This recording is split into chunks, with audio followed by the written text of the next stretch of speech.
চলুন আজকে চট করে বানিয়ে ফেলি পোড়া মাংস। তো ভাবছেন এটা কি? চট করে পেঁয়াজ, টমেটো, রসুন আর কাঁচা লঙ্কা পুড়িয়ে এটাকে সুন্দর একটা মিক্সিতে পেস্ট বানিয়ে নিন। তারপরে কড়াইতে অল্প একটু সর্ষের তেল, মনে রাখবেন সর্ষের তেল ছাড়া কিন্তু এই রান্নাটা হবে না। সর্ষের তেলের ঝাঁজ না থাকলে মাংস রান্না কি জমে? তো সর্ষের তেল দিয়ে তাতে গোটা গরম মশলা আর শুকনো লঙ্কা একটাই দিয়েছি, কারণ দুখানা কাঁচা লঙ্কা কিন্তু আমি পুড়িয়ে বেটেছিলাম।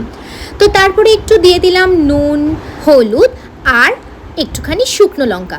আমি একটু কাশ্মীরি মির্চটাই ব্যবহার করেছি। ভালো করে মশলাটা মাখিয়ে নিয়ে চাপা দিয়ে দিলাম। এই চাপাটা না দিলে মাংস থেকে ঠিক জলটা বেরোয় না। তারপরে চাপা খুলে দিলাম অল্প একটু জিরে গুঁড়ো আর একটু তার থেকে বেশি কোয়ান্টিটিতে ধনে গুঁড়ো, আর একটু ঢাকা দিয়ে লাস্টে মাংস সেদ্ধ হয়ে গেলে ধনে পাতা ছড়িয়ে গরম গরম সার্ভ করুন পোড়া মাংস। নামটা পোড়া হলেও খেতে কিন্তু দারুণ।